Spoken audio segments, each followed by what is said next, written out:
मित्रों प्रणाम। मैं टूनाजी पांडे, एमएलसी सिवान बिहार। आप समस्त प्रदेशवासी, देशवासी, सिवान की सारी अमन पसंद जनता को मेरा सादर प्रणाम। देखिए सुबह हमारे सिवान की, हमारे प्रदेश की, बिहार की सारी अमन पसंद जनता आप लोगों के सामने विश्वव्यापी महामारी जो आई हुई है कोरोना, इसे तो सारे देश लड़ रहा है, सारा विश्व लड़ रहा है। हम लोग भी यथासंभव लड़ रहे हैं। आप लोग भी इसमें अपना सहयोग दीजिए, लड़िए, एकदम दूरी बनाए रहें, घर में रहें, घर से बाहर नहीं निकले, सरकार की दी गई गाइडलाइन पर हम लोग रहें। मित्रों, हमें तो नहीं कहना चाहिए, लेकिन अब इस महामारी में एक बार और हम लाइफ आई रहनी वो दिन तो ये बात और सबसे आग्रह कहीं नहीं, और आज भी हम आग्रह करम बिहार के जनता की हैसियत से, बिहार के एक जनप्रतिनिधि की हैसियत से, कि महामारी तो कोरोना बटले बा। अब तक बिहार में 2 आदमी कोरोना महामारी से उन लोगों की मृत्यु हुई बा, 2 आदमी के। लेकिन कोरोना से बहुत बड़ा महामारी हमने के शिक्षक हड़ताल भी बा बेरा,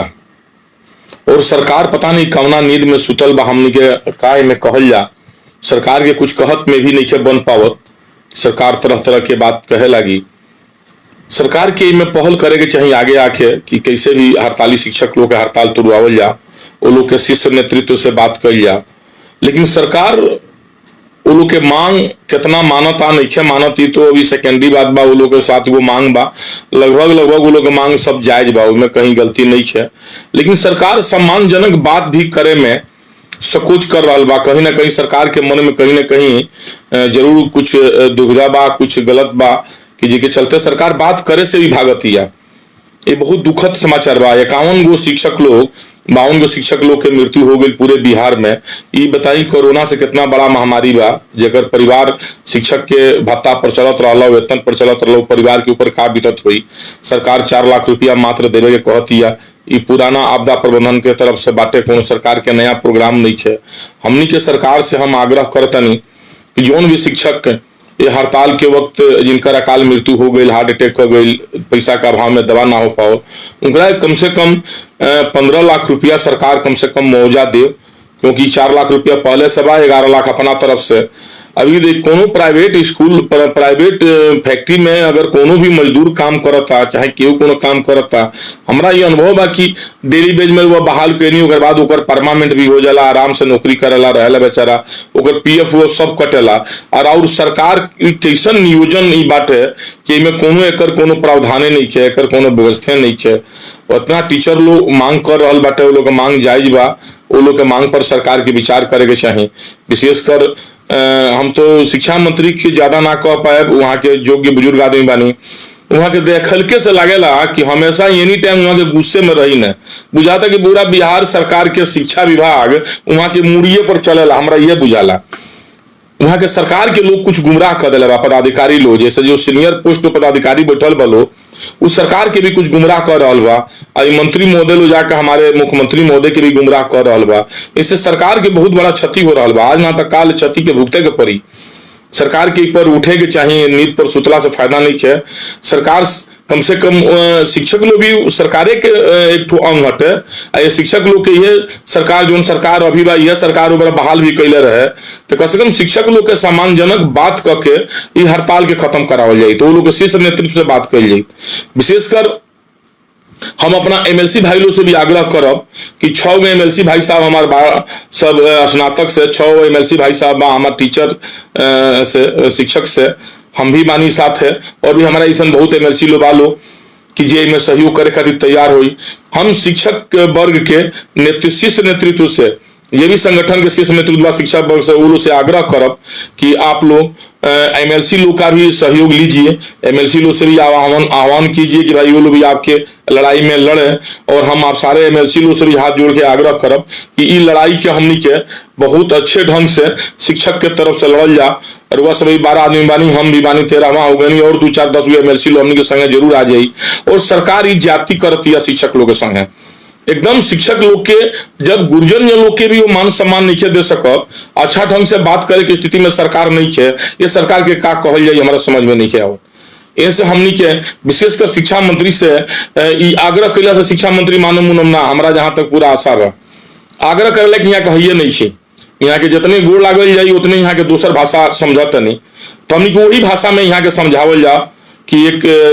बिहार के शिक्षक के संगे रुआ काहे ऐसा दुर्व्यवहार करत नहीं एक सजा रुआ मिले के चाहिए निश्चित बा 51 शिक्षक मर गई केकर जिम्मेदारी बनता सरकार की जिम्मेदारी कुछ बनता कि नहीं क्या इ पर FIR केस नहीं चल सकता सरकार पर एक सरकार के नीति के चलते 52 शिक्षक मर गई आखिर के एकर गुनाहगार बा साक्षात गुनाहगार एकर सरकार भी या सरकार ए पर माने के तैयार नहीं है तो कम से कम सरकार पर जागो ना अगर जागी तो आवे वाला आंदोलन बहुत भयंकर आंदोलन हो जाई और उसमें सरकार के झुके के पड़ जाई सरकार के सब कुछ गंवावे के पड़ जाई निश्चित बा हम सारा अपना MLC लोग से आग्रह करब कि जोन 4/5/2020 से जोन हमने के आंदोलन रुआ सब के और सरकार अगर मांग नहीं मानत तो रुआ सब 5/5 से आंदोलन करे के रुआ राजभवन मार्च के रुआ सब जोन अल्टीमेटम दिले बनी वो अल्टीमेटम में रुआ सब सारा MLC लोग के भी आह्वान करी और MLC लोग से भी आग्रह बा कि वो हमने के राजभवन मार्च में हमने के संगे संगे शिक्षक लोग के चले के कहें शिक्षक लोग के मांग कोनो गलती नहीं है शिक्षक लोग के मांग आप सब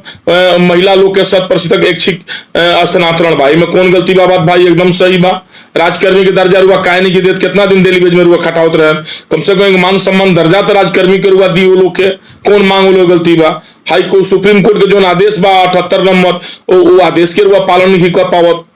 तो समान वेतन समान अब जोन भी मने वो लोग के मांग भी बा हमारा नहीं के लोग के पेंशन के बा और भी कोनो मांग वो लोग की गलती नहीं है अगर एक दो मांग गलती बा तो करा मत मानी और अगर छोड़ दिया जाओ ना मानल जाई लेकिन जो माने लायक बा तो माने के चाहिए और वह सबसे मानल तो एक तरफ वह सम्मानजनक बात नहीं करत इस सरकार के बहुत असंवेदनशीलता बा सरकार के आप जान जाए तो हम शिक्षा मंत्री से भी कहे आग्रह करे लगे शिक्षा मंत्री नहीं कि हम आग्रह तब करना शिक्षा मंत्री से मुख्यमंत्री महोदय से आग्रह करता नहीं कम से कम अपना शिक्षा मंत्री के रुआ बुला के वस्तु स्थिति जानी ना तो हमने ऐसे जनप्रतिनिधियों के कम से कम बुला के कम से कम वस्तु स्थिति जानी कि शिक्षा के का हाल बाटे शिक्षक लोग के का व्यवस्था बा और वह सब अपना अहंकार के चक्कर में कि हम सुप्रीम कोर्ट में केस जीत गए फलाना हई कर लेनी हऊ कर लेनी और वह सब चाहते नहीं शिक्षक लोग के झुका देवे के शिक्षक लोग के झुकावला के मतलब भइल कि पूरी समाज भारतीय संस्कृति के रुआ झुकावे के तैयार बनी रुआ अपना मैंने सोचे के चाहिए बात के राउर शिक्षक लोग बहाल कैल बा रुआ वो लोग के देखे के चाहिए वो लोग पर ऐसा कठोर डंडा रुआ मत चलाई ऐसे बिहार सरकार से हमारा आग्रह बा कि शिक्षा मंत्री को आदेश रुआ दी